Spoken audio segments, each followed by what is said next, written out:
Thank you.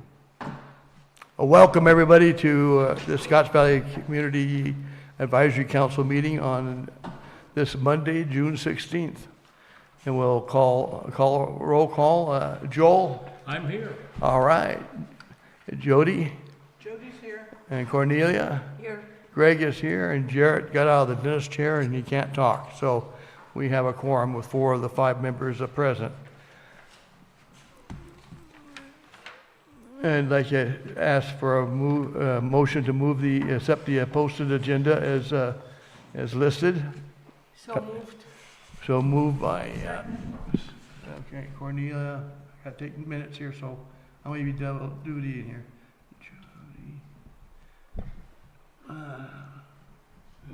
Jody.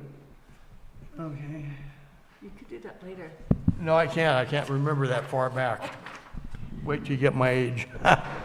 Okay, very good. All in favor of the motion? Well, naturally the motion carries and we have the agenda approved, or the minutes of the last meeting approved. And now it's time for public comment. Any person may speak up to 3 minutes on a subject not on the accepted agenda. The council shall not substantially discuss upon any items listed on the agenda, but may not refer to the agenda. Yes, Margot. She thinks it's Christmas. Hi, Margot. Margo wants to light your load.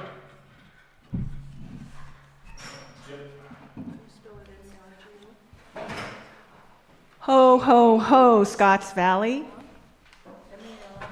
'Tis the season for disaster preparedness. For your consideration, there are 2 brochures made available by the state of California. First is a disaster ready guide, and second is first aid for your mind, stress management before and during disasters. These are available on the table here. Otherwise, you can look for them At the Neighbor Fest. at the Neighbor Fest. They will be there. And these particular brochures are courtesy of Scotts Valley Band of Pomo Indians Disaster Services. Be safe out there. Thank you. Thank you, Margot. Anybody else?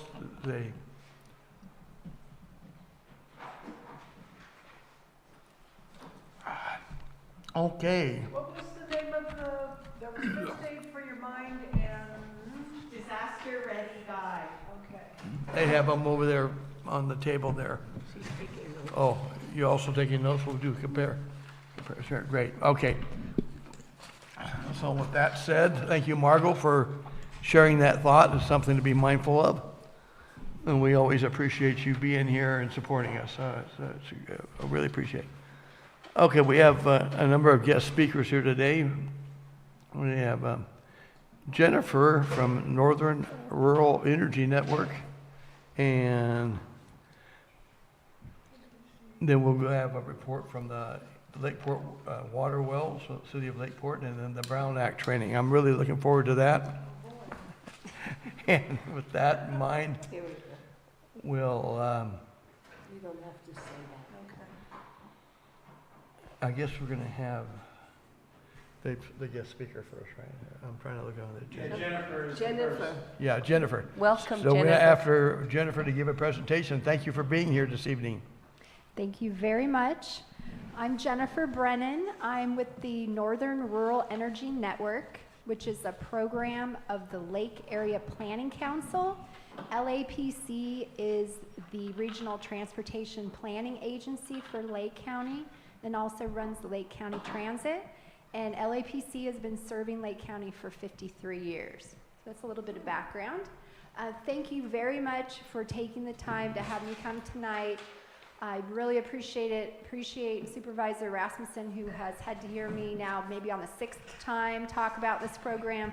And thank you to Cornelia for giving us booth space at the farmers market. Very much appreciate the time and everyone's interest in the program. So, what is the program? The program is a newly launched initiative that we are engaged in with other partners in the region, Redwood Coast Energy Authority in Humboldt, Sierra Business Council, 14 counties, Mendocino Council of Governments, and Mendocino County. So altogether, 17 counties, and we are a rural energy network. And RENs are across the state. We're one of 7, and we are specifically designed to serve rural communities around energy efficiency. So not solar generation or power generation, but energy efficiency, which is reducing energy consumption or not using it at all. So that's our focus. Our program is approved by the Public Utilities Commission with ratepayer funding, similar to what the big utilities like PG&E typically do. But our focus again is on rural communities, hard to reach, underserved communities with energy efficiency programs. There's been very little education and outreach in Lake County. And so this is a new program that we've just launched here in the last few months. And these are the 7 programs. I'm going to go into a little bit of detail about the first 4, but just to give you an idea, 7 flexible local programs. The first 2 are focused on the residential sector. We are designing a finance or loan program specifically for Lake County folks. We will also focus on public buildings and public agencies. Also a commercial program with a focus on micro and small businesses. A workforce education and training program where we will work with contractors and provide training for folks, young people who want to stay in the community and take up this type of work. And then also we'll be working with local governments around the updated codes and standards around energy efficiency. So these are our 7 programs. And so far we have launched the 2 residential programs. The first one is focused on education and outreach. It's really focused on going to local events like we have in Lakeport at the Farmers Market, the Lower Lake Days Parade. We have launched our website. It's northernren.org. And you will see us do advertising. Eventually we'll be doing email marketing, social media, and things like that to get the word out. Next Tuesday on the 24th, we have organized a public NREN kickoff meeting in Lakeport at the Mendocino College at the Lake Center. And we're gonna focus on residential energy efficiency. We have a local contractor from Jonas Energy Solutions who will be presenting, kind of giving a energy efficiency 101 presentation about how do you even start with your home. You know, some people think, oh, I have to replace all the windows. Well, typically that's not the first step. The first step is looking at insulation or duct sealing, etc. And so we're going to have that event. Supervisor Rasmussen is going to host it. And then my staff and I will present and go through the different NREN programs. And I really encourage our local contractors to come and talk to people who are interested in doing energy efficiency in their homes, and we'll have some time set aside for networking, and there will be cookies. So I encourage people to come. That will do it right there. So please join us on Tuesday from 5:30 to 7 in Lakeport at the Mendocino College, Round Room Lake Center campus. So Tuesday tomorrow? Or? No, Tuesday, June 24th. Yes, thank you. So back to the first program, the residential education outreach. The 2 focus programs or initiatives under this are free energy efficiency kits. So any PG&E customer is eligible for a free energy efficiency kit. They include 8 LED light bulbs, water aerators, a smart power strip, rope caulking, weather stripping, window film, a number of items that are free to help people start saving energy at home right away. And so again, the only eligibility is you have to have a PG&E account and provide us with the service agreement ID number. And we can either give these kits out in person. We've been doing events. We started last week at the Lucerne Senior Center. Seniors came, brought their PG&E bill. We were able to hand them a kit right there. If you would like to apply for a kit, you can go to our website, northernren.org, and apply for a kit online, and that will be directly shipped to you. It takes 2 to 3 weeks. So the kits and the education are one bucket there. The other bucket is starting in August. We will be doing free home energy assessments. My staff will be doing these locally. He will call you and he'll go through a number of questions about your house, and then he will put together a free report with recommendations and priorities that you can do in your own home. So that's the residential education and outreach program. And again, you'll be seeing us at different events around the county. Our rebate program is for residential and is live on the website. There is a rebate finder by zip code on the website. We are providing rebates specifically for Lake County ratepayers, heat pump water heaters, heat pump heating and cooling, new energy efficient appliances, and ventilation and room air conditioners.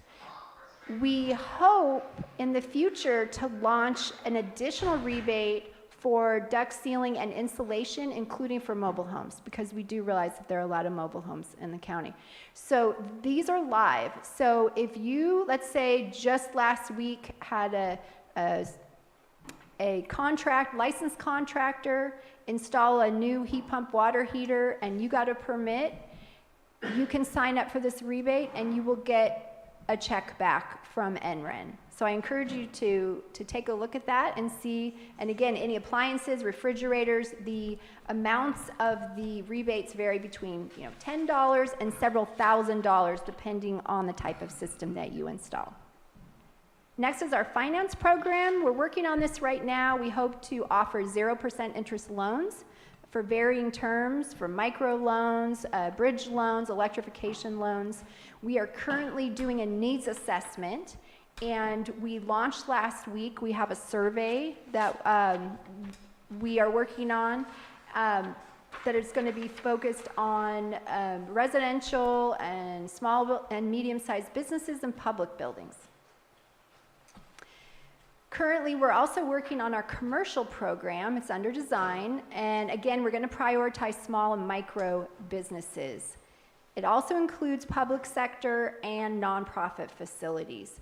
We most likely will be offering, like we are with the residential, free energy assessments, a rebate for commercial, and potentially a direct install with local contractors where we may be able to go to certain types of facilities and do some installation of heat pump technologies for free. So we're working on that. Currently, we have a survey that's circulating right now. I'm working with the Chambers of Commerce and different business groups to get the survey out, as well as scheduling interviews and focus groups to find out from the non-residential sectors what barriers are in place that are keeping people from doing energy efficiency programs that will help them reduce their energy consumption and their costs. So this program is under design. And the other programs we will be launching later this year and next year. Our funding is through 2027, and then we hope to and are planning on submitting a new business plan to the Public Utilities Commission for another round of funding that will carry us another 4 years. So our work here is long-term, and it's funded through ratepayers and approved by the PUC, so it's not going to go away, and we'll be working here for a very long time. So if anyone has any questions, I'm happy to answer them. Well, thank you. That's a very thorough explanation of what's going on. My one question is, will your program include collaborating with people that have solar energy to help them out? They're trying to take away our rates, what we earn, and it's very disappointing when we've been asked to be part of the footstep, and now we're not going to see those results possibly. So our program is very narrowly focused on implementing those energy efficiency programs that I just went through. We're not a policy type of effort. So We won't be focused on any of that, but I do understand your concern for the changes. My brother works for a solar company. It's disappointing to a lot of people who went in thinking that they would have a certain, impact. So unfortunately, we're not focused on that, but I do understand your. Well, thank you for answering it. Any other questions at this time? No, I think this is really exciting, and if you're interested, we would love to have you at the Neighbor Fest. It's on July 13th from 10 until 2, and we'll have various agencies tabling, and it'll be a potluck, and mostly Scotts Valley and neighboring communities are going to be in attendance. And if you'd like, I could put in the promotion that they should bring their energy, their PG&E bill. Would you, if you want that, just email me and I will put that in the Wonderful. advertising. Okay, thank you. I will check that out and see if we can get something going. Okay. I don't see any other questions, so thank you very much for an excellent presentation. Very well done and very thorough. Thank you. Appreciate your time. you being here, and thank you for your focus on serving the community. Thank you. Okay. Next on the agenda is, Do we have anyone on Zoom? oh, I'm sorry. We do have people on Zoom. Betsy was on. Apparently, she had issues hearing. I'm seeing if the other. No questions from the Zoom room? Okay. No, what it is the room. The room's got such an echo that it's just Oh, wow. echoing in the Zoom. So. Oh, So we need to really speak into our mics even more importantly.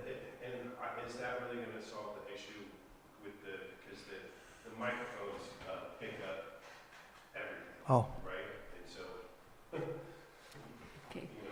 and so that microphone you're talking, that microphone's picking it up. And it's, Will Jennifer's presentation be audible on? So she was following along, and she said she can hear the echo, but she was following the slides to make it coherent. Okay. Following the slides to make it. That's good to know. To make it make sense. But it should be fine on YouTube later. Oh, YouTube, It'll yeah. be fine on YouTube. Yeah, I mean, there is a little echo, but it's not. Well, that's good, so people can check it out on, We're going to use that for the third presentation. Oh, absolutely. It's just this thing overheats and it won't work. I don't believe we need it for the second one. They won't play. They won't Thank you, participate. Jennifer. It'll misbehave. Come on, chill. so people can follow along on YouTube later. That's what Betsy's gonna do. She's gonna watch the YouTube. okay, next on the agenda, we thank our city manager of Lakeport, Kevin Ingram, for being here, and I guess, are you going to present about the well, Somebody else. or somebody else is going to do that, Kevin? I don't know. I don't know who the other person is. And thank you, see you next week. There we go. Thank you, Jennifer. Thank you so much. Just Well, good evening, everyone. Kevin Ingram with the City of Lakeport, City Manager, City Lakeport. And then I also brought Paul Harris, our Utilities Director as well, who will be able to provide much better and accurate information that I have. But in speaking with Supervisor Rasmussen, we kind of thought that it would be a kind of a good sort of effort to maybe look at providing this entity with an annual just sort of update in regards, specifically in regards to the City of Lakeport's water uses in the Scotts Valley groundwater basin. But certainly here to answer any other questions that you might have regarding other activities in the city, development activities and things like that, that obviously have kind of a reach into the water. With that, I'll go ahead and hand it over to Paul, and he can give a sort of a summary and update of the city's historical water uses and what our current uses are like at the moment. Yes, thank you, Kevin. As Kevin mentioned, Paul Harris, Utilities Director, City of Lakeport, and thank you for the opportunity for us to present tonight. I'd like to start off with just a little bit of history about the City of Lakeport. So it was incorporated in 1888, and the water distribution system was created in 1899, at which time those were when the first wells were installed out at Scotts Creek or from the Scotts Valley Aquifer. Then in 1913, the first water storage tank was constructed on Brewery Hill. It was 340,000 gallons. And then later, another 360,000 gallon underground storage tank was built in 1936. Both of these storage tanks have since been taken out of service, but they are the current location of our existing steel welded tanks, which amount to 2.5 million gallons of storage. If you're not familiar with the location, if you go up Scotts Valley Road and then head up on Riggs, go straight, and you'll see our tanks on the way out here. That's where our storage tanks are. We have 4 groundwater wells in the Scotts Valley Aquifer. 2 of them are our creek wells, and 2 of them we refer to as the Green Ranch wells. The creek wells are literally within the creek, and with that, we cannot run them with 150 feet within 150 feet, there has to be no water, no groundwater around. So currently, we can't run the creek wells, we can only run the Green Ranch wells. We also have a surface water treatment plant. Up until 1981, we only had groundwater wells, but in 1981, City Council decided to build, they wanted another water source to serve the community, so they built a surface water treatment plant at 500 GPM. It's in town to treat Clear Lake water. So we are dual source, one of the few companies around the lake. Actually, off the top of my head, I can't think of another one. So, and we currently have around 2,350 water service connections in town. As everyone sees, there's not a lot of growth through the community. There is some high-density housing that has gone in lately, and some of it's proposed. But with that comes the water rights. The water in Clear Lake is owned, or the water rights are that property of Yolo County Water Conservation District. And so they designate what the water rights are and how much you pay per acre foot of water. In 1995, there was a contract drawn up for the city of Lakeport that drew up with historical rights to 750 acre feet out of the groundwater wells. The 750 acre feet, because of the historical value, is actually, they do not charge for the first 750 acre feet. Anything after that, they will start charging the applicable rate per acre foot, which I don't know the exact rate now, but to put in perspective, it's somewhere around $50 to $60 per acre foot. The important part about the 750 acre feet allotted amount is that we do not exceed that. We haven't exceeded that for the past 10 years. We're usually about 100 acre feet short of that. In 2014, actually 2013, was the highest that we did. We did exceed 750 total acre feet, but that also includes lake water.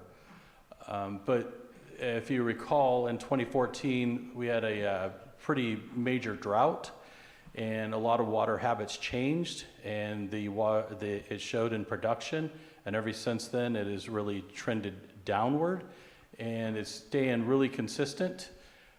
The other key to water conservation for any municipality, of course, is water rates. As the water rates go up, it's usually associated with usage, and so as a result, the usage goes down. So we've been able to maintain our water usage. In regards to the water rights, again, in the contract with, or the agreement with Yolo County, we also have the rights to an additional 2,000 acre feet. But again, that 2,000 acre feet we'd have to start paying for, and anything over the 750. So that comes from either source, Clear Lake or the groundwater aquifer here in Scotts Valley. So those are the water rights as drawn up in the agreement with Yolo County. The agreement doesn't expire till 2030, and then it's renewable every 10 years automatically. So with that, another little piece of information is that we are currently in the process of developing a new well, and this will be at our Green Ranch property. But the new well that we're going to be putting online will be actually replacing one of the existing Scotts Creek wells just because of the age of the infrastructure.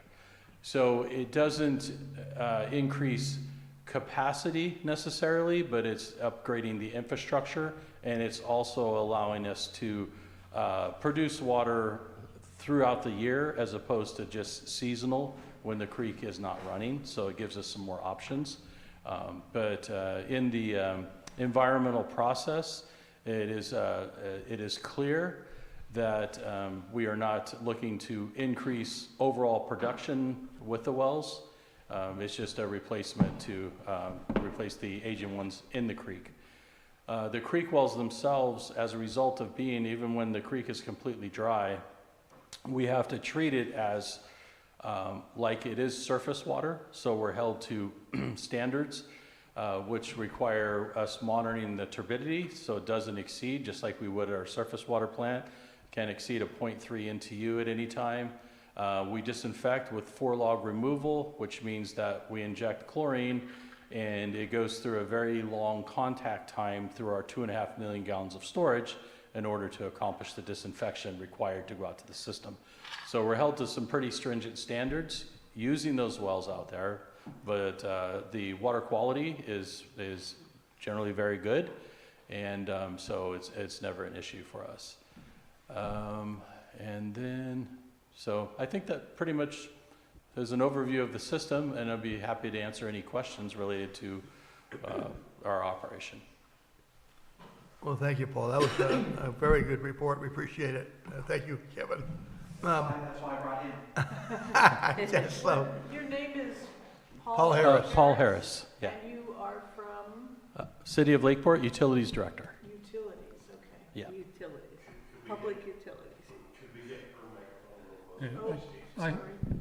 I have a question if nobody else does. Yeah, go ahead. Thank you very much. I'm interested in the effect that the wells have on the groundwater in Scotts Valley. So I don't know if anybody monitors the level, how close to the surface the groundwater is from time to time. Most of us here have artesianing water, and there's plentiful water usually. But I'm interested in knowing what effect the wells have on the level. How far does you lower it below the surface of the earth? Yeah, so great question. The groundwater table is extremely high when the creek first goes dry. And so it's like 13 feet below the surface is where the groundwater starts out. On a typical year, and again, it's not just from our pumping necessarily, but the groundwater table will drop to, I'd say the average is probably an additional 15 feet below that starting point. Again, and that all varies on drought years, of course. It can have more of an impact. On very wet years, you hardly see any kind of an impact. The unique thing about the Scotts Valley Aquifer and Scotts Creek is that when the creek starts running, it actually, you can almost witness it recharging the aquifer because it takes a while to make it all the way down the creek, and you see it actually going underground, and then we start seeing the levels increase. And so, and in answer to your question, as far as the frequency of monitoring, we check those weekly. We go out and we do a static and then a drawdown on the wells. And so we're constantly watching that. And the monitoring is done at the wellhead? At the wellhead, yep. Yeah, it's done with a sounder. On the Green Ranch wells, we actually have equipment that measures it just automatically through our computer system. And so we can see that anytime what that level is because there's a level probe down there. Out at in the creek wells, we turn the wells off and then we send a sounder down there and then take a measurement of the static level, and then we'll start the pump, and then we'll take a measurement of the pumping level and then compare those, and that'll actually give us the yield. Thank you. That's interesting, yeah. Any other questions this time? Margot? Yes.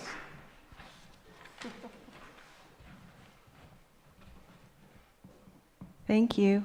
Very good presentation. Just a few questions. First, in your measurements, does the city use safe yield when you're making your calculations for availability of water and drawdown? And my other question is, can you please comment on the growth projections for the city of Lakeport for, say, the next 30 years?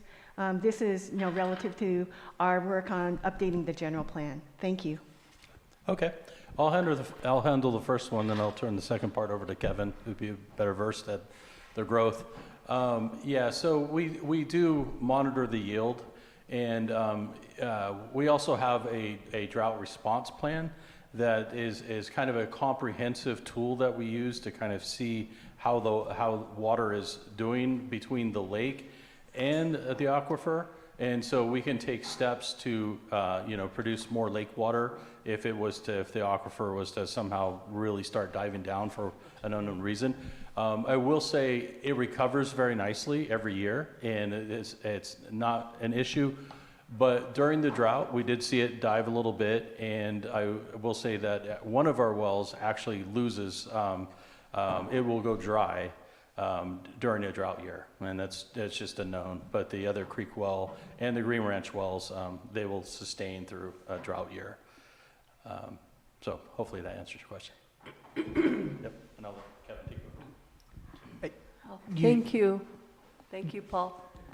You noted 30 years, not 3, right? Or 30. Okay, yeah, 30. In regards to general plan planning. So I think it's important to kind of note that when the city of Lakeport did its last general plan update, 2007, 2008, it was projecting kind of a 2% sustained growth rate. And we did not come anywhere near hitting that. In fact, it wasn't until the 2020 census that we actually, I think, got back up to our population number levels that we saw in 2000. So we actually lost population over a vast majority of that time. With that said, we still will probably continue with that 2% planning rate number. Right now, a couple of the physical developments that are on site, I think a lot of folks are familiar with the 64-unit apartment complex at Parkside, back by Westside Park, that's scheduled to begin construction this summer. They are also entitled to an additional, I believe, just under another 100 units out there. But I don't think that there's any other general entitlement ones on the books at the moment. We do have a couple projects that we're trying to get their funding stack together. There was another 35 units of a senior affordable complex on Bevins that they have not been able to get their funding piece together. But really, since 2008 and the recession, you can pretty much count the number of single-family dwellings that have been built, on both your hands. Most of our housing stock, not most, but I would say a vast majority of our housing stock ages into the 1970s. You do see a drop in the 80s, another there in the 90s, but since 2008, we've been virtually zero in regards to the number of new housing units. I would anticipate that will not remain at that, but we're not anticipating large growth pieces. And actually, if you look historically at the city of Lakeport over its entire existence, going back to 1888, it has not really experienced a high growth rate. So I don't know if that covered it or if you have any other specific ones, but that's, yeah. Thank you, Kevin, for that. Any other questions for the city of Lakeport? It's not hearing or seeing any, then we're going to move along. I'm going to introduce the 4th District Supervisor, Brad Rasmussen, to introduce our trainer for the Brown Act. So go ahead, Brad. Yeah, thanks, Kevin and Paul, I appreciate that. Yeah, thank you so much. It was great. That was very enlightening. I appreciate it. We'll have him back next year. Yes. Yes, we'll definitely come back. Yay. So with that, I'm going to introduce Lloyd Gintovano. He is our county counsel. So he runs our county council department. He runs the office with all of our attorneys. And so I've asked him to be here tonight to give you guys a Brown Act training. So we haven't had one for quite some time. So with that, I'll turn it over to Lloyd. Oh, we're so excited. Thanks, Son. Thank you, Vice Chair Rasmussen. And I do have, oh, it's still loading, so. Is it Oh, PowerPoint. I don't see the blue light. The blue light's going. Oh, yeah, I see it, but it's not. Thank you. Right. Let's see if I can. Can you guys see Hopefully that? it's clear enough. Otherwise, we Should could. I turn the light on? Yeah, maybe just like Yeah, turn the light off. Better. Yeah. Okay. So, as Vice Chair Rasmussen stated, my name is Lloyd Gintovano. I'm the County Counsel for the County of Lake. Thank you for having me here. I'm always glad to, and more than willing to do these kinds of Speak a little trainings. louder. Oops, sorry. Yes, That's I'm okay. trying to put it as close as I can. Okay. And as I'm going through these slides, feel free to interrupt me, raise your hand, and because I'll just stop with where I left off, and then just pick up from there. I think it's a little more efficient that way because oftentimes when I have a question in the course of a presentation, if I hold off on it towards the end, sometimes I forget. So, especially as we're going through, I think about 3 or 4 topics related to the Brown Act. And so, just feel free to interrupt and ask your questions, and be more than happy to answer them or try to answer them. So I'll start out with the first category would be the background of the Brown Act. Why do we have the Brown Act? How it came about? The Brown Act is actually named after Ralph Milton Brown. He was a Central Valley Assemblyman, and the act itself was passed in 1953 to safeguard the public's right to access and participate in government meetings within the state. So the actual set of statutes in the Brown Act is located in Government Code sections 54950 and 54963. And I don't really plan on, stating the words on the slides because you have it there already verbatim. I'm just going to highlight a few things. As far as the intent of the Brown Act, why it came about, why do we have the Brown Act? Primarily, how it came about is that the people insist on remaining informed so that they may retain control over the instruments they have created. The general concept behind the Brown Act is that all meetings of the legislative body of a local agency shall be open in public, and all persons shall be permitted to attend any meeting of the legislative body of a local agency except as otherwise provided by this chapter. So you will notice a running theme here as I'm going through these slides, especially as it relates to that last part that I mentioned there, because you have, in the Brown Act, oftentimes you have a rule, but then there's exceptions to that. So that's that last part there, except as otherwise provided by the chapter. Yes? So, Lloyd, just to clarify my mind, I know we're held responsible to provide by the Brown Act, but we as an advisory council, we're an arm of the county, I guess, in a sense, where we don't pass, we come up with ideas or suggestions, but we don't actually, we do vote on certain items, such as agendas and things to do, but do we actually fit into what category as far as providing a product? I mean, we're here to help the 4th District Supervisor with feedback from the community. So to describe that, are we an arm of the 4th District Supervisor, arm of the county in that way? Or how would that be described? Yes. So, and I think it may be helpful if I jumped a couple of slides here, well, because it's related to that. Your council is, in a sense, an arm of the Board of Supervisors. It is an advisory council to the board. And nonetheless, your council has action items. I mean, I see it here in the agenda. You've passed a few action items by way of motion. So even though it's advisory, there are still action items. Okay. And that brings that, you know, that among other things brings it within the purview of these Brown Act requirements, because who is subject to the Brown Act?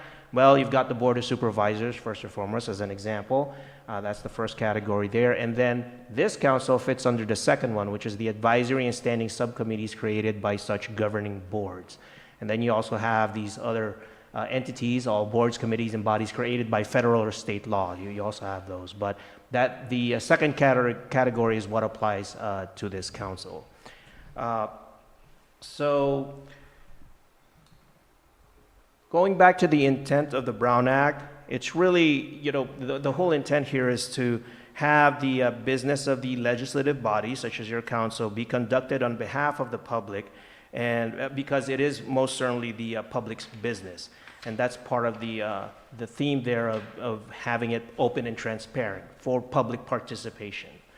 And then we covered who is subject to the Brown Act. So you'll see these terms come up again and again, like legislative body. I just used that term there, and that's, you know, that's in the preceding slide here, who is subject to the Brown Act. The other term that's used under the Brown Act is a meeting. So what is a meeting? It has a very specific definition under the Brown Act. And so a meeting is a majority of the members of a legislative body present at the same time and place to hear, discuss, or deliberate on government business. It's also defined as a congregation of a majority of the members, which involves any aspect of that decision-making process that triggers Brown Act requirements. So one of the key terms there is a majority of the members. For purposes of your council, that's called a quorum. That would be, I believe, out of a 5-member council, that's 3, at least 3. Yeah, that would count as a meeting if they all if the 3 or more members congregate in same time and place, and they can hear, discuss, or deliberate on items that is within the purview of your council. And then you have what is not a meeting. So what may, in some circumstances, be considered as a meeting in a general sense under the Brown Act, it wouldn't be. So what is not a meeting? Conference trainings and seminars, community forums and meetings of other government bodies, social occasions, such as a wedding. That's an easy example for me. Now, here's the caveat or the disclaimer to that, right? Say, I'll just lay it out in the form of an example. Say you're at a social event, and there's 3 members of your council that went into that's participating in that social event. On its face, it's fine. It's not a meeting. However, if within that social event, all 3 members ended up discussing, say, an issue that it would normally be discussed by your council in a regular meeting such as this, even though it's in a wedding, that would be a meeting. So the wedding would not be a meeting, but if there's some things that are discussed in that meeting by 3 or more members that would normally be an action item or something that would normally be usually be talked about by all 5 by at least 3 members in a regular meeting, then that would be a meeting. Okay. Yes. So with that understanding, what we define as a meeting, would that include correspondence that we, for example, we send out a meeting agenda to every member at the same time, or what am I doing wrong there? Nothing on its face. So I'll jump on this because we're talking about a serial meeting. Well, I'll cover this too. So you mentioned, correspondence, like emails, right? Or messages or text messages. Sometimes it's any form of electronic communications. The default rule is that a majority of the members may not use these electronic platforms or devices to discuss, develop a consensus agreement or decision. So again, we're going back to at least 3. It could be 3 or more, right? That's the default. It really would go towards the substance of what's being talked about. So you mentioned an example of putting things on the agenda, right? I'm sending out the meeting agenda. Right. So that's not putting it on there, that's showing them, here's your copy of the agenda for the next meeting. That, because that's addressed in the Brown Act as well, as far as posting the agenda. In order to create the agenda, somebody has to propose an item to be placed in it, either by any one of your members or by Vice Chair Rasmussen or by staff, right? So eventually there would be some communication of what's going to be posted out there, right? In terms of the items of, say, this agenda right here. That in itself, because it doesn't delve into the substance of each item of the agenda, that's okay. Because the whole point of that is to just have things in the agenda to plan what we're going to talk about or what the council will talk about, and then to have it posted. So as long, the general rule of thumb is that as long as nothing substantive, no substantive discussions take place into any of these items regarding the agenda, then you're in a safer area. That's fine. Would that also include if we sent out a draft copy of the meeting minutes for people to look at to see if there's any corrections? Would that, and we're not addressing a specific item of the minutes, we're saying, did you see any corrections, spelling or whatever, or what I said or didn't say? Mm-hmm. Now, I'd say for that particular category, the advice there would be to have that discussed as an item. And typically, a lot of board entities, committees have this, where they would dedicate a separate item saying approval of the meeting minutes from a prior meeting. And that would be, that would occur in a meeting such as this, in a regular meeting. It's to avoid. Which we have on the agenda. Right. And so that would be the proper place for that. And again, the whole intent behind that is to avoid getting into this type of substantive discussions. Even though in your example, you're saying typographical errors, right? Fixing spellings, right? It still opens it up possibly on a little more substantive if the discussion goes further than that, right? And so in order to sort of resolve that or avoid that altogether, have it in a meeting, and there would be approval of the meeting minutes, right? So in the same topic as a meeting, there's what they call serial meetings, right? And there's 2 types. There's what they call a hub and spokes communication, where the letters here are representing members of a council or committee, where A communicates to B, and then A communicates to C, and A to D, and so on and so forth. The hub there is A, and the spokes are going out to the other members, B, C, and D.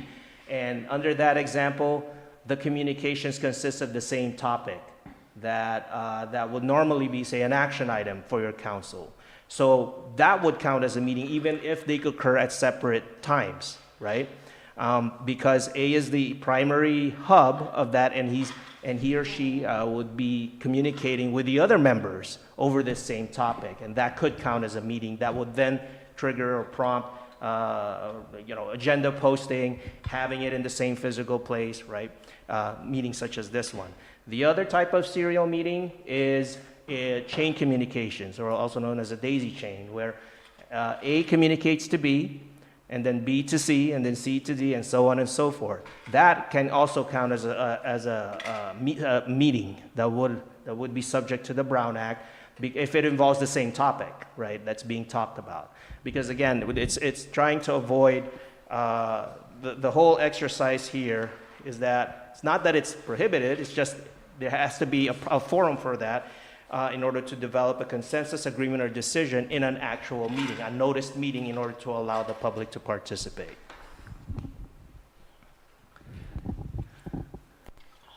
So going along those same lines, and you know, when I talk about these serial meetings, I mean, they don't have to be in person. They could be via emails, as I mentioned, by telephone, text messages, in electronic form. That also applies here in terms of what to avoid. Polling of the members of the legislative body by another member. So we're trying, if one of your members is trying to get an idea of whether a membership would vote yea or nay, those kinds of communications, if they involve 3 or more, that would be a meeting, and that would have to be agendized, noticed out there, allow the public to participate. I'm not sure if this council has staff. That's the second bullet point there. They do not. So I wouldn't go through that. It's more for larger What's entities. staff? Staff are like employees of, say, of the entity. Yep. So notice requirements, fairly straightforward. For a regular meeting, I think this one's a regular meeting, right? 72 hours in advance, posting it at the meeting location or within the vicinity of that. There's other more specific requirements, but generally that's the timeline. Special meeting would be 24 hours in advance, and then there's specific requirements of providing copies of that to requesting news media, or, you know, in the case of a regular meeting, other people who request notice in advance. Emergency meeting that may apply in, say, times of disaster. Notice must be posted 1 hour in advance. Again, news media must be contacted or provided copies of, and then any person who has requested advance notice must be noticed by telephone 1 hour in advance. I already mentioned notice must be posted in an accessible location and on the local entity's website if it has one. Not sure if this council has a website, but yeah. It's the same as Big Rally. They send their agendas to the county admin office and puts them on our county website. That works, yeah, that should work. So a special meeting or an emergency meeting with the focus of what this council covers, I do not see us having one unless there was some type of emergency where the supervisor wanted us to, for some reason, take action. I don't see us being faced with anything there, really. Yeah, it's quite rare, especially for committees. Special meetings are usually, and emergency meetings as well. There's an element of urgency there where it couldn't wait 72 hours, right? And so that in itself makes it kind of a rare occurrence. It's only in kind of urgent emergency type situations, but really, for the most part, a regular meeting, 72 hours would apply. So the agenda, as far as agenda requirements are concerned, the agenda itself, the actual paper, must contain a brief description of every item to be discussed. The descriptions must be clear enough to be understood by members of the public. And then, of course, each agenda for a regular meeting must include time for public comment, which is what you have here.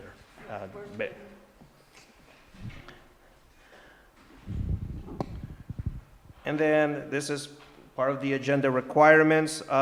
It's generally provided in 20 words or less, so that it wouldn't go on and on for many pages, several pages. But it must be sufficient to allow the public to determine whether they wish to participate. So that's the whole intent behind that. It has to allow members of the public to make that decision on whether they will attend the meeting or not, as far as, you know, how the extent of the description of a meeting item. So now we get into actions taken coming out of the agenda items and even beyond that. Generally, no action or discussion shall be taken on any item not appearing on the agenda. So the actions typically refer to, you know, a motion being made, second, and the vote, right?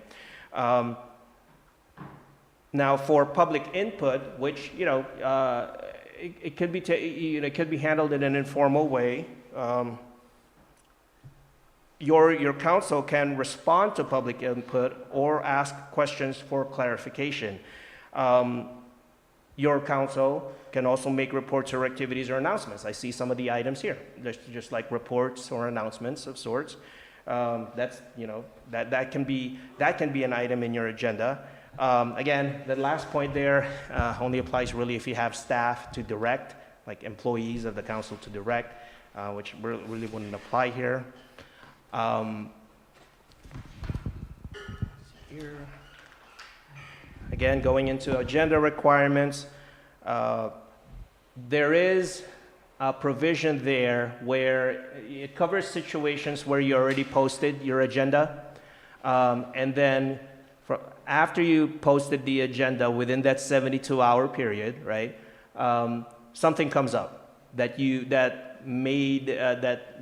would compel the council to add another item in the agenda that the council was not aware of before it posted the agenda. So now the question there, or the request there, is to add another item in the agenda. There is a process for that.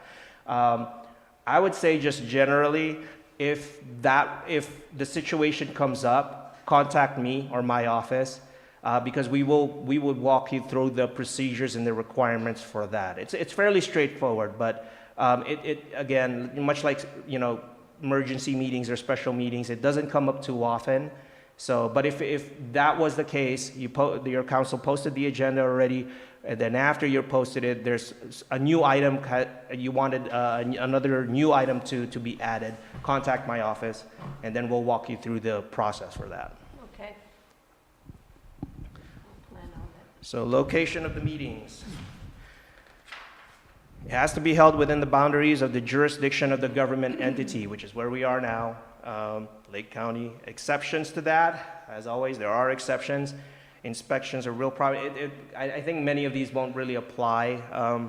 I'll just go through these quickly. If there's a meeting with federal and state officials to discuss legislation, and of course, closed session with legal counsel, which I'll touch on that later.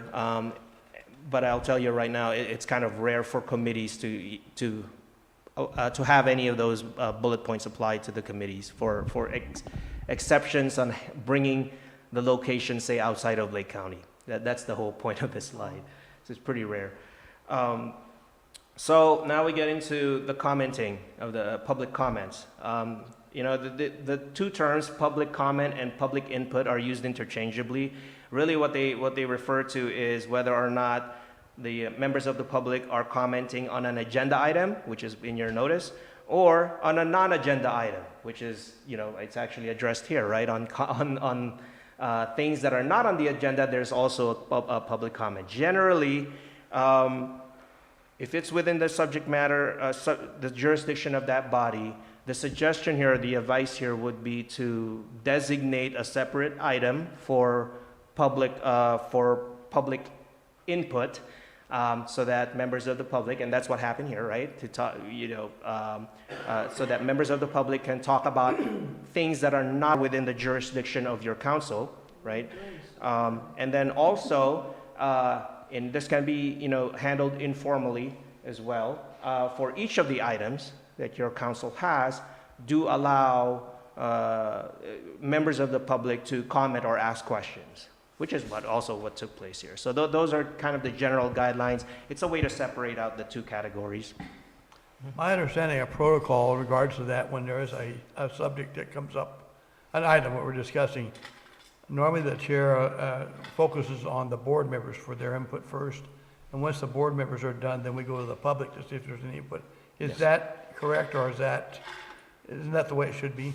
Yeah, that's not the only way, but that is the way to go. That is a good approach to take it. Yeah, and that's similar to what the County Board of Supervisors does as well. You know, I see it play out here. There's different ways of going about it. Like I think in one instance in this meeting, if there are any questions, that was the opening for an agenda item for anyone. And then if your members of your council wants to speak first, that's great. And then any other questions from anyone else, that works too. Well, I think it allows the public to listen to what the board is discussing, right, in case there's questions that they have of those people. Right. And so, and the other thing I'd like to add to that is, if it is an action item, like something that your council would move or make a motion of with second and then put a vote, that the commenting period by your board and also by the public occur prior to, of course, prior to taking any sort of action on the item, if there is an action on the item.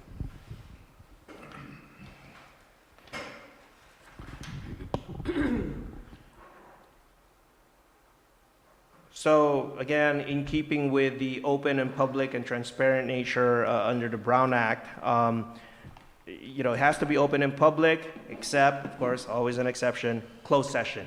And it has to be accommodated, there has to be ADA accessible, the meetings have to be ADA accessible. The copies of all written materials, which are distributed to the board at the meeting, they have to be made available to the public upon request. Exception to that is privileged materials. Certain confidential type of materials may need to be, kept confidential and not be publicly disclosed. And then what we have here also applies. Council has to be able to audio record, and actually members of the public has to have that ability to have that option to video record or audio record a meeting, because it is a public meeting. There's no prohibition on that.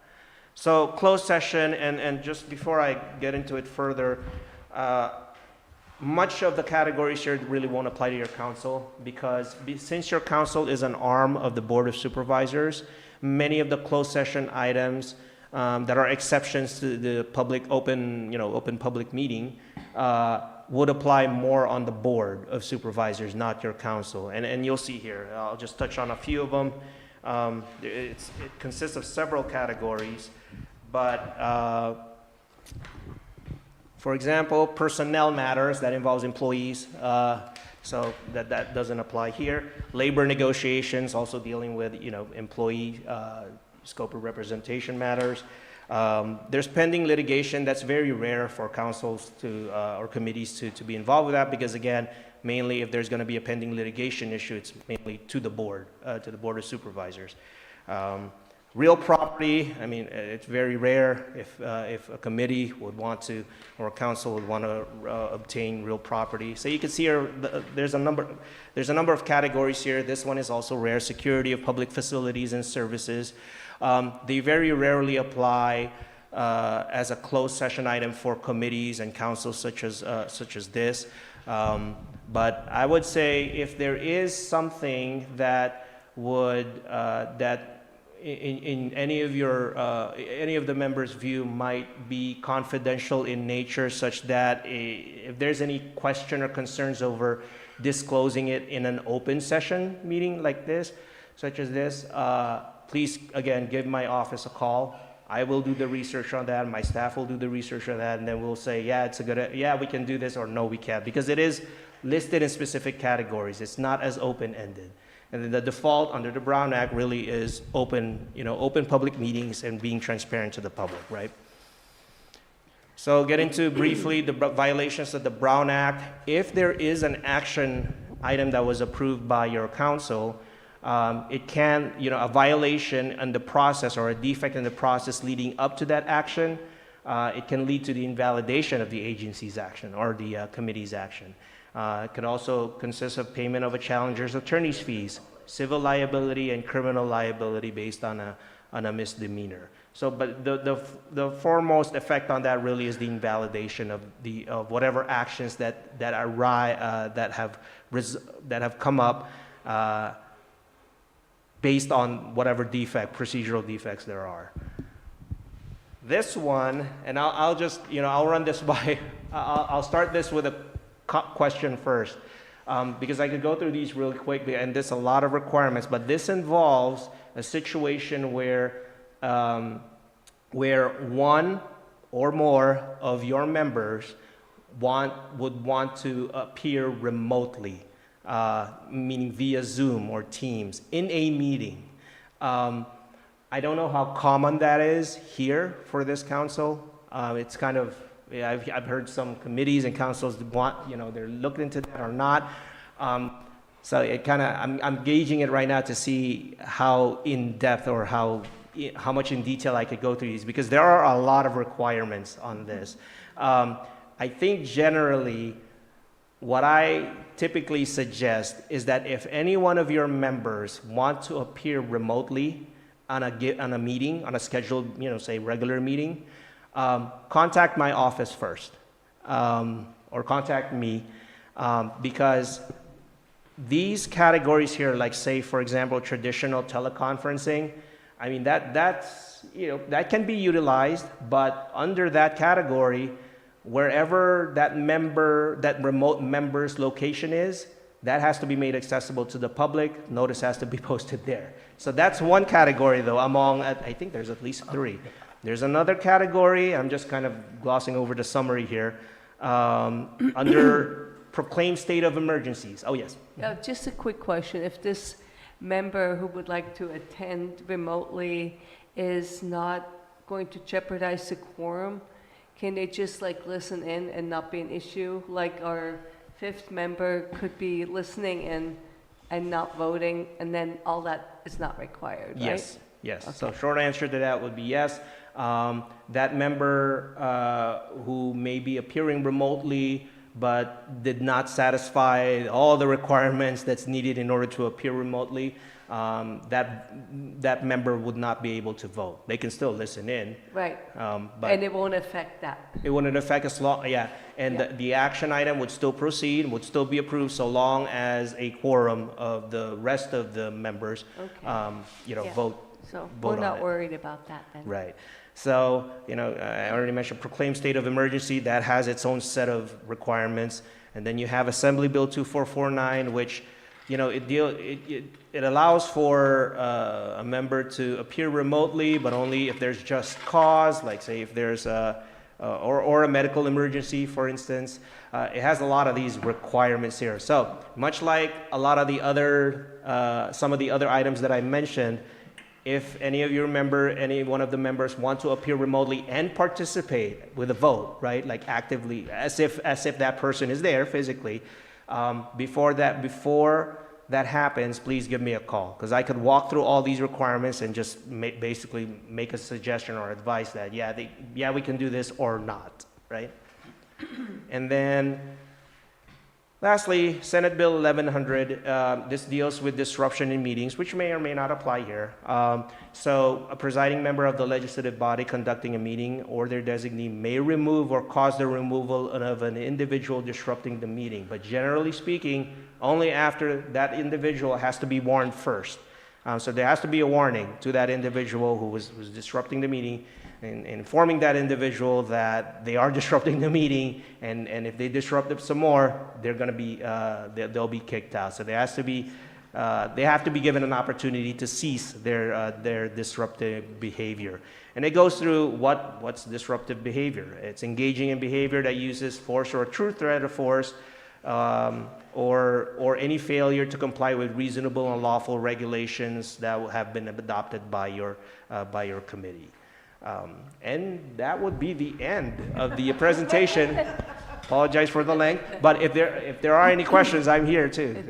That was amazingly less painful than I expected. I thought it was too. Can I get one of your business cards? Oh yes, I have plenty of. Right. Thank you so much. Yes, thank you. Excellent job. We're just waiting for the public comment on the item once. Go ahead, Joe. I think Sky, Mr. Hoyt should go first. I'll hold my question in reserve if I may.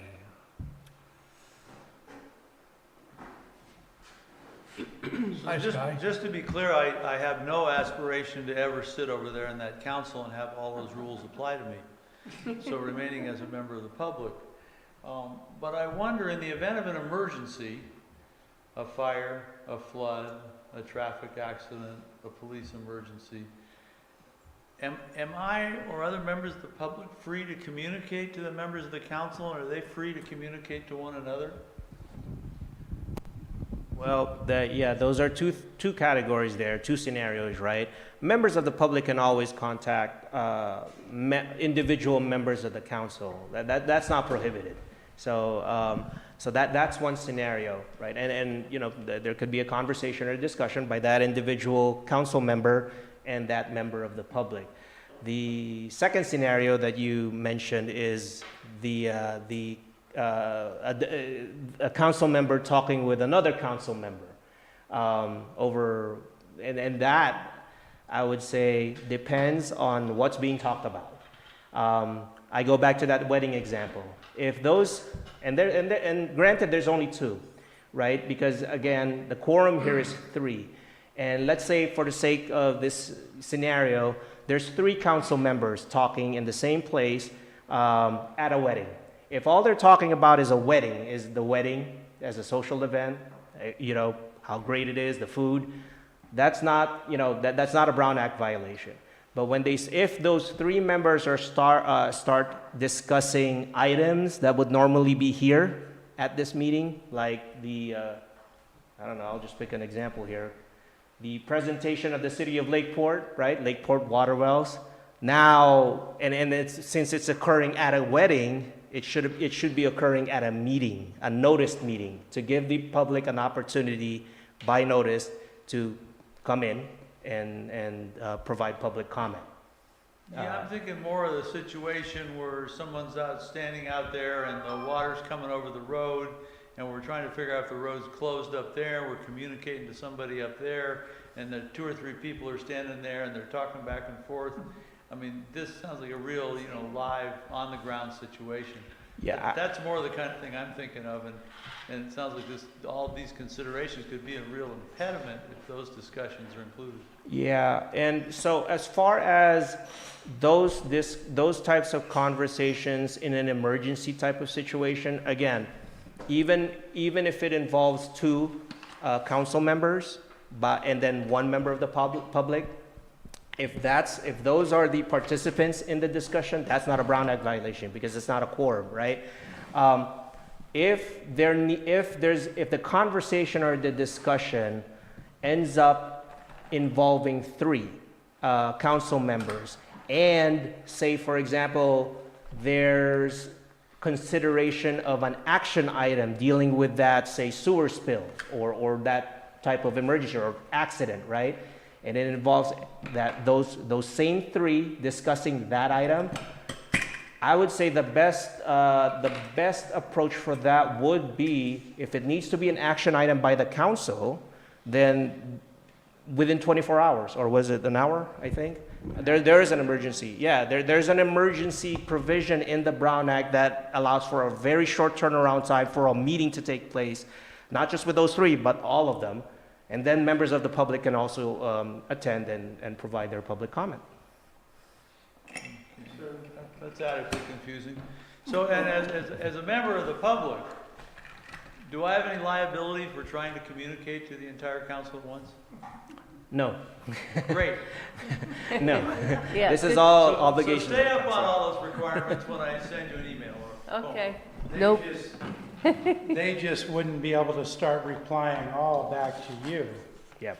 But the situation you're describing, that would be a situation where it would be within their authority to call an emergency meeting because they want to get information out to help their community in Scotts Valley. Yeah. They could do that. Right. So basically, to recap, no member of the public should worry about reaching out to any and all of us. It's how we respond to that's the issue. Yes. Okay. Generally, yes. And it's always, if it's a Right. one-way member So, member of the public shouldn't worry about CCing all of us. It's just how we respond, right? Generally, yes. Yeah. That's what we got to watch out for. This is a question for the supervisor. If we have an emergency situation where we want to reach out to the public here, don't we want to go to you or the sheriff's department and the disaster management program to have them activate their Yes, DPS and all or that something? would be going on. Yeah. What I was thinking when I said that is all of that stuff's going on. The supervisors are having emergency meetings. We're declaring disasters. But maybe you want to meet because you want to talk about how you can help people in Scotts Valley. Then you would be in a situation where you could have that meeting if you wanted to. And that's where you only have to give the 1 hour notice. But again, we'd want to check in with county council because we Are you- also, you have to send that to the media, and there's a couple things you have to do. So Yes. we'd want to make sure we were doing it right. Do you work on weekends? Yes. Okay. Actually, effectively, I am, no, let me take that back. I am available because, you know, we're county workers, they're all disaster workers as well, so that's right. So I am available for weekends for any emergencies or any questions, certainly. Okay. Great, thank you. Did you all have a question? I do. Thank you, Supervisor. Thank you, Council. I appreciate your explanation of this, and I have this question that's rolling around in my mind. Since it's Scotts Valley Community Advisory Council, I see the function of this group as to provide a forum for the community members of Scotts Valley and discuss things, and maybe provide some advice through Mr. Rasmussen, our supervisor, to the Board of Supervisors. And does giving advice, or not even giving advice, just allowing the member of the Board of Supervisors to listen in on our concerns, is that an action item? It doesn't appear to, we have relatively few things where we vote. Let me put it as background for you. Relatively few things that we vote on to even advise this is our position, or even to set forth our position. Mostly it's discussion, and mostly it's a forum where members of the community, I hope, have an opportunity where they feel comfortable coming. They can come in with anything on their minds that are a concern. They can express it, we can discuss it, and that it usually does not go into any event or decision or advice. So with that in mind, are we still, should we still be concerned this much about the Brown Act? I would say that and you're right about, the whole purpose of this council, this committee, is to encourage, and even it's consistent with the Brown Act, it consists of open dialogue with members of the public, and then, in the course of those discussions on an item, right, that's agendized by your committee, any one of the members of the committee might state his or her opinion on said item, right? In order to reach the point where, I would say the council itself is taking an official position on what advice to give, or even an official position over an item, or an official opinion of an item. Typically, we would be looking for at least 3, right? Either by vote, I'm not sure, and I could look into this further, if typically the Board of Supervisors does this direction of staff, but there's no staff here, right? So, anything short of that is really just open discussion. A member of the council can provide an opinion over a matter, but that would not necessarily be the official position of the whole council, right? Unless, like for the, I knew there was one, I think there was acceptance of the agenda, for instance, as simple as that. That was done by motion, right? So that's an official position taken by your council because there was a vote that was taken. Anything less than that would just be open discussion to try to brainstorm ideas, get input from members of the public, and then if your council decides, okay, in the course of that discussion, the council wants to take a position or wants to propose a position that's related to this item, noticed item, then certainly that can be done by vote. That makes sense. Thank you. So, bottom line, don't leave without getting your contact number to us. Yes, I have it here. Thank you. We'll be calling you at midnight.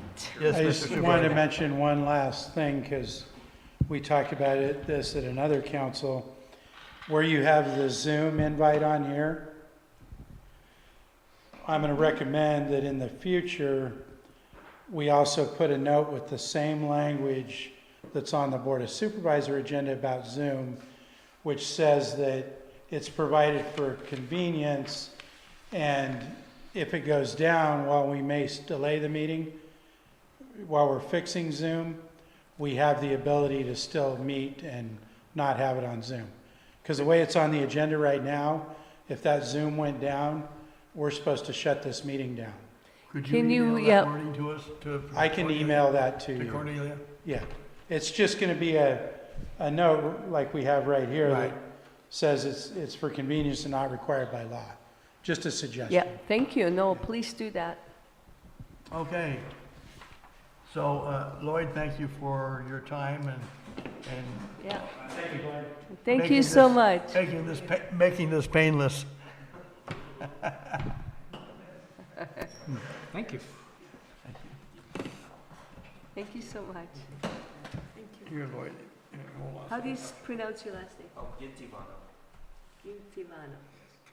Thanks. Thank you. All right.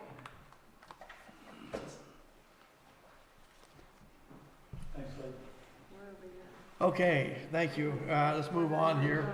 We've had 3 good sessions here, and we're going to go into council business, consideration of the draft meeting minutes. And before we get into discussion, I'd like to have a motion that we accept the meeting minutes as produced. Consideration of draft minutes, I motion that we accept them as written. Okay, motion by Cornelia. Do I hear a second? Second. Jody seconds. Jody, second. Any discussion? Any discussion on the meeting minutes? I call, pardon? They're great. Okay. I call for the, Public comment? yeah, I was gonna say, is there any public comment on the meeting minutes? Anybody have anything? Not seeing any. We passed them out with the first Did part we of the spell meeting. your name right?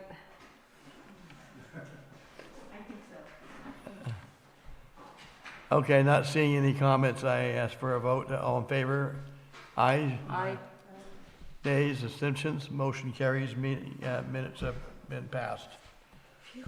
Going on to the old business, any input on the Lake County's general plan and local area plans? Council recognizes Margot. Thank you, Mr. Chair and Council. The general plan update effort is called Lake County 2050, and here is your update as of May 22nd, courtesy of Community Development Department. Information has been given to CDD's contractor to start drafting the general plan update, and here's a timeline for review of the general plan update draft. First, tribal input will be sought, then public input will be sought. The draft is expected before the end of this year. Meanwhile, the general plan environmental impact report is being drafted. We should see the updated documents for the general plan, and they should be ready for review in 2026. Community Development Director Turner may ask for the General Plan Advisory Committee and the local area plan advisory committees for input on the county's climate adaptation plan. To prepare, residents can review the climate vulnerability report, and that report is posted on the General Plan Update website, which is, and here's the URL,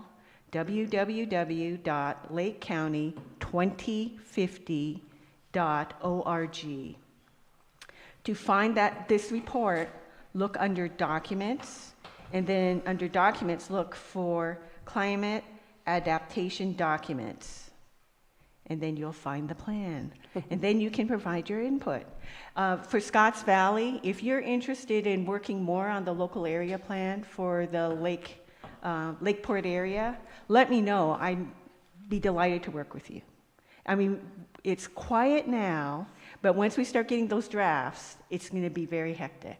So if Right. you have more ideas on what you want in the local area plan and in the general plan, now's the time for us to get working. Thank you. Thank you, Margot. Thank you. Appreciate you. Any other comments as far from the public in regards to the general plan?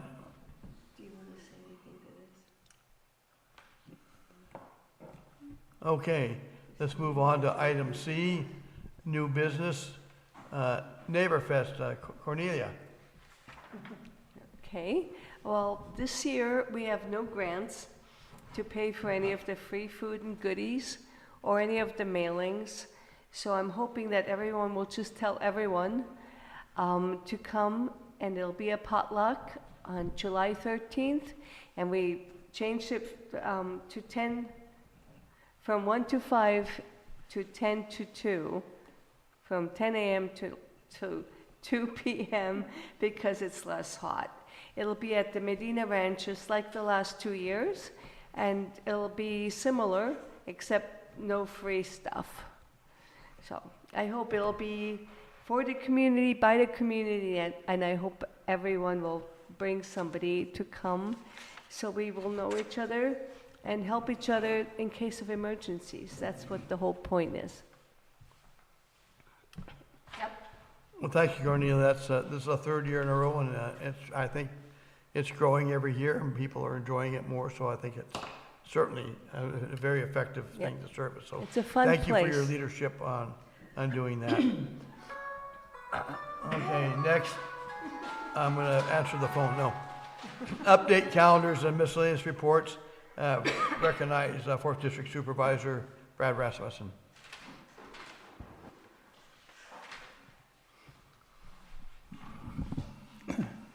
Thank you, Chair and Council. A few things to report. You may be familiar with the Blue Ribbon Committee for the Rehabilitation of Clear Lake. If you're not familiar, that was a committee created by the Legislature of California in 2017, and it has a committee of about 15 different members from different organizations from the state and local government and the tribes. And what it does is it reviews and recommends projects that are beneficial to the health of Clear Lake. So we were just notified late last week that about $14 million that would have funded all of the rehabilitation projects for Clear Lake that were recommended to the state in 2023 and 2024, the governor has pulled all of that money out of the budget. So as I'm the representative from the Board of Supervisors that sits on the Blue Ribbon Committee, our committee, numerous of our members last Friday sent a letter to the legislature asking to please put some money in there for the Blue Ribbon projects. I'm also going to be updating my board tomorrow on what's going on that through an agenda item with a report on that. Lake Transit Authority, that's our public transportation authority in the county. Just at the start of this next fiscal year, which is July 1st, we have gone with a new proposal from a different company to provide the transportation. That is going to save the Transportation Authority in the several $1 million a year because the new contractor was less money. It's also going to give raises to all the staff that I think virtually all of them are moving on to the new company. The old company's going to be not operating. Most of the staff will just be staying, so it's going to be really like it was, just a new operator. And they're going to get a raise, and it's going to save about $3 million, I believe. But because of the changeover, the Transportation Authority, the buses, will not be running on June 30th. The current provider will continue through June 29th. June 30th is going to be transition day. The new company will start on July 1st. Okay. Last week we approved the first reading of the fire hazard severity zone maps, and we went with the approval of those maps as drafted by the state. We didn't make any changes. And the second reading will be tomorrow at our meeting for final approval on those. We had a presentation from our Lake County Air Quality Control District, which the Board of Supervisors also serve as the Board of Directors for the Air Quality District in Lake County. They have some rule updates which are needed, and then they also have some proposals for fee increases. Their fees haven't been increased for about 30 years except for cost of living increases. We had some questions about that, and we've asked the Air Quality District to come back to us in a month or two with a side-by-side comparison to make it easier for us as well as the public to see what the new fees are going to be. So we haven't approved that yet. The third note on what's important with that is that in addition with these changes, they are proposing to open up burning 15 days earlier on November 1st rather than the traditional November 15th. And the thinking behind that, it used to be November 15th because that's when CAL FIRE traditionally ended fire season. They don't do that anymore. It's fire season year round. So we were in agreement that it was a good idea to, you know, if we can, if the conditions are right, go ahead and allow people to burn starting November 1st. But to make up for the earlier start, we're going to have to make all of the upcoming holidays after that no burn days. Because with the state we have to do, there's only a certain amount of burn days we can do for the air quality.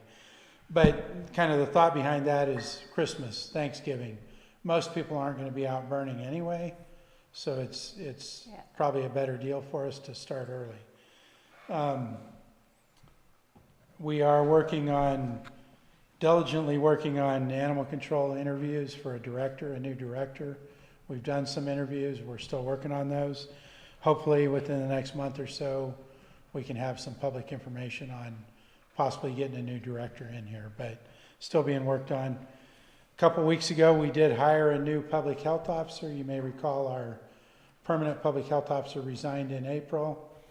And the new person that we hired has 40 years of experience in local, state, and federal public health. They worked for the Federal Department of Health, and they're currently working at the State Department of Health.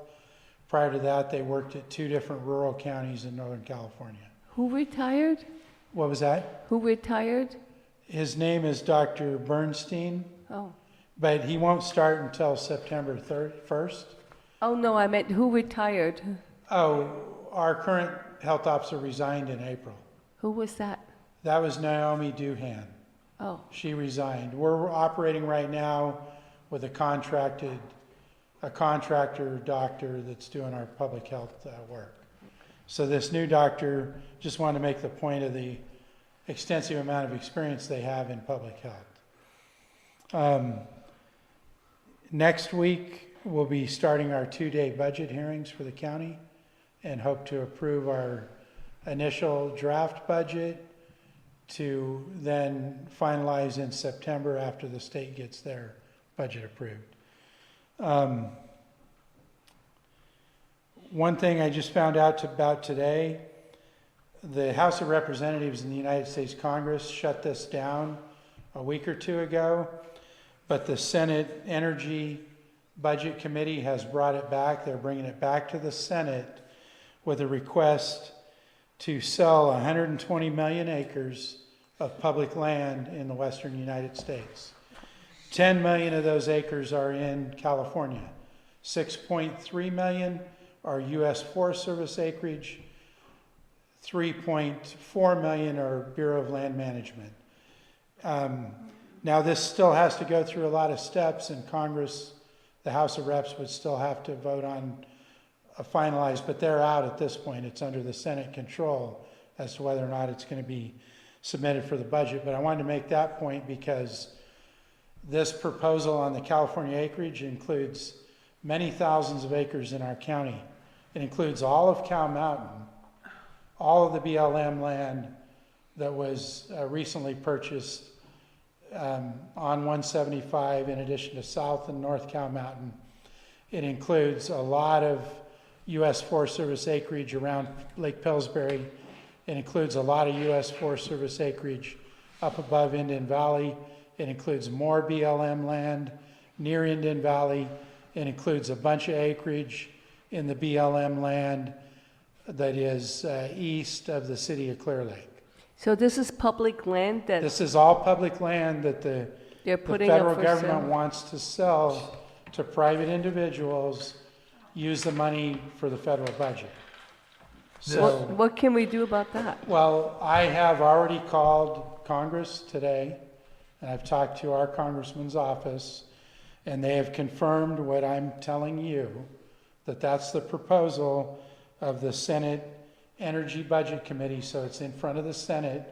What you can do is call your congressman, just like I did.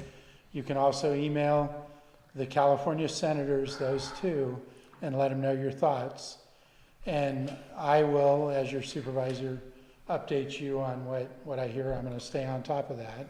I do have concerns about all of this land being sold into the private entity and taken out of the public use. And Right, Brad, right. Brad, if, Why is it before the Senate energy budget? Well, because the Senate Energy Committee is the one that's assigned to deal with this initially, but they are the part of the Senate that will take it to the whole Senate. So it's under the review of the United States Senate as part of the federal budget. But as part of They being, are saying that they are committed to making a decision on it by July 4th. oh my God. That's unlikely probably to happen. There's no congressional or no federal rules that require a deadline, other than everything just has to be done before the federal budget is finalized at September 30th. So what so- part of public land do they not understand? You would have to ask the senators. And I don't know what senators may be for or against it, but my point is that it's under review. And, you can go on to wilderness.net, and I have highlighted, this is all land in Lake County. The green is U.S. Forest Service, the orange is Bureau of Land Management. Wow. So What's that website? the wilderness dot, It's emergency. it might be .net, but it could be .org. It's not showing up here, but Will you forward it to me and I'll put it in the minutes? I can forward it to you. Yeah. Brad, Yes, one thing I've seen in the past years that the resources of staffing fires in California from U.S. Forest Service and BLM has gone down a lot. They don't have the people, and it's going down more. yeah. You also have landowners inside the forest that are either renting or have private property inside the forest. So I see the government trying to, this will be if it passes, it'll be a huge additional workload for the state, CAL FIRE, to have to take care of it, because that'll become state responsibility area, and it's gonna be a huge Yes. change. Now, I don't see 10 million acres being purchased right away. No, it's gonna be You know, gradual. They're stating, one of the things they're stating is to make more land available for housing, but you can't build on any of that land. So, that's just, All you're doing is what we're doing now, urban renewal. When the right. fire burns through, there where all the houses are in the brush, it's urban renewal. Right. No. So yeah, yes, you're right, yeah. it would be under state control, county, all that to respond if it wasn't federal jurisdiction, because the feds only handle those fires, with the exception of mutual aid, on federal land. Right. Now, the last thing on my notice, or on my report, is that also just yesterday, the federal government has stated as soon as possible, like starting right now, they want to take all of the federal fire resources from the 5 different federal agencies that have fire response. The 2 main ones are the BLM, the U.S. Forest Service, and the National Park Service are probably the 3 big ones. And there's 2 more that also have firefighting resources. They want to take those away from all of those agencies and put them into one brand new agency called the Federal Fire Service. So they're trying to move quick on that. I think if you're going to talk about something like that, that's a years-long process, a years-long many years to review. Question, thank you for informing me, I was clueless about that. Question, thank you for informing me, I was clueless about that. Well, it's hard to keep up with everything going on. It is, it's hard to keep up, so we thank you for providing a little help with that. So, do you have any idea that we can have any influence at all on this? Well, as a council, you could put it on your next agenda to write a letter to your senators and your congressmen for this area and to the Board of Supervisors about your concerns with it. That's part of your job as a advisory council, I think. Okay. Thank you. But whether or not your letter, your council is going to sway any opinions, I can't answer that question, but there may be many other folks in California doing the same thing, so. That, if the council's concerned and wants to take a position, I would suggest putting it on the agenda Yep, good idea. for the next meeting, and with an action item. So you said 25,000 That's acres. what's adjacent to you, more than 25,000 acres right up here on the ridge. Right. South Cow Mountain, North Cow Mountain. And in all of Lake County? I don't know the answer to that, but it's at least double that, probably triple. You know, if you look at the maps, I mean, if this is 25,000 here, this is probably 20 here, 25 here, and another 7 here. So that, just in a rough estimate, I would say 25, 50, 70, close to 80,000 acres in Lake County. My goodness. Which, you know, if that were all go private, all the public uses are gone. Now, I don't think this is going to happen, even if it got approved, that's years and decades of land setting for sale that a lot of people aren't going to buy. But some Yeah, of it would. Yeah. but it's the idea of it. Right, Yeah, right. So anyway, I hope that answered your question, Joel. thank you. Do you have a follow-up, or? Yeah, no, that's, I'm struck with how small and ineffective I am in terms of anything that happens around me. But your council's advice to the Board of Supervisors potentially would turn us in a direction to send further things on up the chain. So that's how it works. Okay, Yeah, I mean, you guys are an arm of the Board of Supervisors. We appointed you to have these public discussions, to, you know, take action and make recommendations to us. We're relying on you and 6 other councils to bring us, you know, your thoughts. and So we, yes, you do have an impact, Joel. okay, As much as it sometimes may not seem like it, you do. thank you.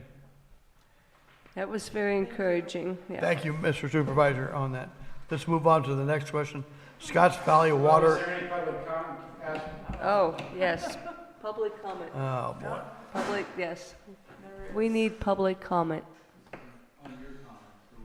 Well, just, that was an item, so I think they have the right to public comment. Yeah, go ahead and introduce yourself and, Tom Lasik, just a point of clarification that I Tom? believe the website that, hold on. I can't hear you. Speak up a little. Tom Lasik, just a point of clarification. I think the Is website this that, microphone on? Oh, okay, sorry. There. Okay. ho, ho, ho. Hello, hello. All right. Tom Lasik, what Vice Chair Rasmussen mentioned, I think the website is wilderness.org. Okay. So I just wanted to point that out. A question, when they say they want to sell it to private entities, is it just that they want to sell it, or is it the option available for parks and, you know, other municipalities to acquire that land? I have not dug into it that deep yet, Tom, but I do know that some of the concerns that I read about it were that there was no provisions to like offer it to entities like tribes or anything, like on a right of first refusal. It's just putting it out there on the market. It doesn't mean the county or the state couldn't buy some of it. Doesn't mean a tribe couldn't buy some of it. But I have so far not yet seen any of that. It's just a push to get it on the market for, as my understanding, anyone. Wow.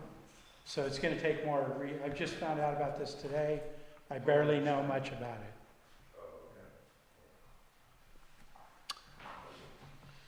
Well, change is what makes life go around, and people make changes, don't they? All right, is item Scotts Valley Water Conservation District. Any comments on that, board or council? On the Scotts Valley, this was the group that has some appointed people, I think 2 people there that are kind of stagnant or nothing's been happening. Brad has input. Mr. Supervisor Rasmussen. Yeah, so we talked about that last time. What's going on with it right now is I did get an update that one of the board members doesn't plan to run, so that's going to leave it down to 1 board member because there's an election in the fall of this year.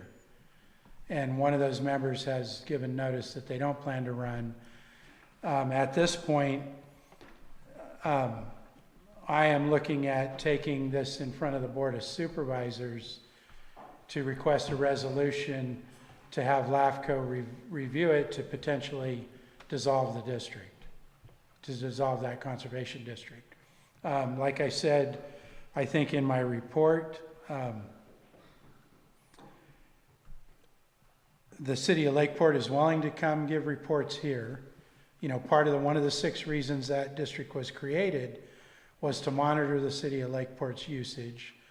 The city of Lakeport for a decade, and only prior to that 1 year, had a concern of going over that, which they are allowed to go over. They just have to pay, if they do. But all of the other reasons that district was created, a lot of those things are being advocated and discussed by your council, and a lot of the things that might need to be done in the future can be also worked on by our Water Resources Department.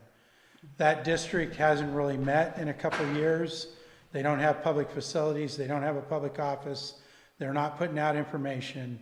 So I think at this point it makes sense to have LAFCO. That's the authority that recommends whether or not a district should continue. And it's really not operating. So that's the update on what I plan to do. Well, I agree with your observations there, and I've been watching over the years that there's no inactivity. There's nothing being done, and I personally would support that. I would hope maybe the council I might suggest that we support the supervisor in that direction. Do you need a vote? No, not at this point. I would say leave this on as a standing item so that I can give you updates if there are any. If there aren't, I just won't have a report. Good. But then when we get to the point of it going to LAFCO, then I want to keep you advised on that. If at that point you have comments that you want to send to LAFCO, you can do an action item Okay. at that point. So that's my update. Thank you for that. And then, of course, updates. Any updates from the council members? I gave my update about the Neighbor Fest. I don't have any other ones. Jody, anything? Nope, nothing here. Did you get your sign put up? I got Yes. 2 signs put up, and I'm waiting to get a post for the 3rd one. Okay. And Joe, any updates? You put your thank you. sign up? I did put up Yeah. my sign. And I have no updates. I hope that, again, if you let Cornelia know your address, I think she'll contact the fire department and get your sign, your address sign up there that's reflective and at night and so forth to help Oh, responders find you. The signs are provided by the Scotts Valley Band of Pomo Indians, not by the fire department, but they are in line of what the fire department wants. So they're paid for by the Scotts Valley Band of Pomo Indians, and we have enough funds for another 100 signs for Scotts Valley residents. So contact me if you want one. Yeah. Thank you, Cornelia, I appreciate you taking that on. I have the sign here, or The The forms. forms. here, If you have, yeah, there's a form here Jody the has. form here to send in for the way you want your sign written. And of course, at the Neighbor Fest, if we still have some, you can sign up for one there. Very They're good. worth about $30, so it's a good deal. It's a heck of a deal. Item E, observation regarding groundwater, fire mitigation, or Scotts Valley infrastructure. Anybody on the board or the council have any comments? I have my well monitored every month, and I'm down to, I'm still at 12 feet from the surface, so that's really good. And mine has been steady for the last 25 years. Yep. Any comments from the public on this subject? Sky?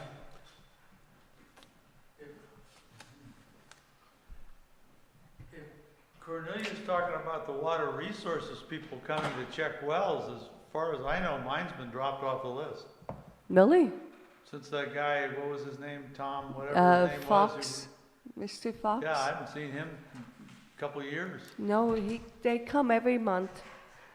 So, Well, I don't know how they sneak in there and check mine if I don't, I mean, they don't ask permission, they just show up. well, But I'll give you his contact number. It's a new Okay. person. yeah. Yeah. So my well's still artesianing. Oh, well, maybe that's why they're not coming. Not bother. Well, anyways, I was under the impression when, what was it, William Fox? Yeah, William And Fox. he went away, that thing ended. No, no, no. And as far as I know, I don't think Steve Winans, that I've heard of, so. I'm Dave, just not sure they're on the same list. I don't know, I'll find out. Yeah, okay, Yeah, very good, thank you. okay. Okay, item F was council member roundtable, quick updates or calendar items. Anybody, we'll start with Jody. Anything? Nothing to report. Okay, Cornelia. Already did. Okay, Joel? No, thank you. And I have nothing to report. We'll move on to the next meeting to discuss to be added to the next meeting agenda. One suggested a guest speaker, water resources, and status of flooding redemption funds. I would, as far as the minutes, I know Jody's been taking some thorough minutes. I've got some, so we'll send them both to Cornelia. Okay, so do you think, Brad, can we get water resources here next month? We can ask, yes. You think it's a good idea? Okay. Yeah. And then leaving the Water Conservation District item on as an agenda item. Standing item? Standing item. Okay. Okay. And, Sky has something. oh, excuse me, Sky. So, well, I haven't been recognized yet, so Oh, nothing to be wow. excused for. So, I had come here before and talked about interacting with them, unclear who it is, the Cow Mountain Recreation Area or the BLM, about controlling erosion in Scotts Creek and also making sure there's no increased flows allowed whatsoever, no motorcycle trails, no, This guy Jarrett went and addressed that guy, and right now he won't be available until July for BLM. So do maybe we have a we date can, then, or? Well, we hope to get him in July. With the switch over, new bosses and new policies, the guy is just overloaded trying to put things together, so he's, so Because it's like, July's next month, right? yeah, so Okay. I'm gonna ask Yeah. Jarrett to try again for July, that's what we Okay. talked about. so it might be August, but we'll try for July. Thank you. Okay, with that in mind, Well, Greg, I would like to add to the agenda the item that Brad suggested, which is discussion of the potential sale of federal lands to private. Oh, the funds. letter, yes. And letters to Senate and Board of Supervisors regarding federal Right. sale of public lands. Right, that will definitely be on the agenda. Okay, okay, you got that down, okay? we do. Yes, Margot? A suggestion for a future agenda. presentation, so either next month or a following month.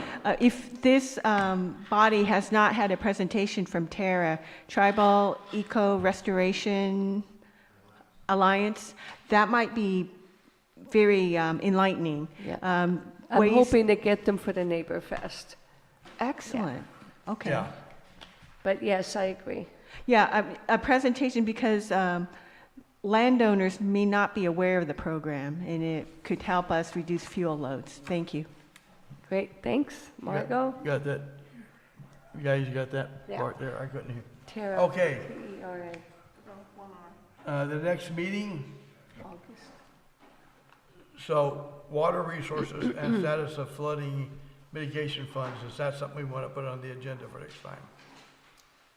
Guest speaker from Water Resources Yes. and status of flooding, That's just funds. water resources. Yeah, Yeah. so we got that down, right? Yes, and then we're gonna try for BLM. Okay. I'd like to hear about flooding remediation funds. Yeah. I don't think they exist. Okay, next meeting is July 20. They both have J's in it. July 21st at 5 PM here at the thing.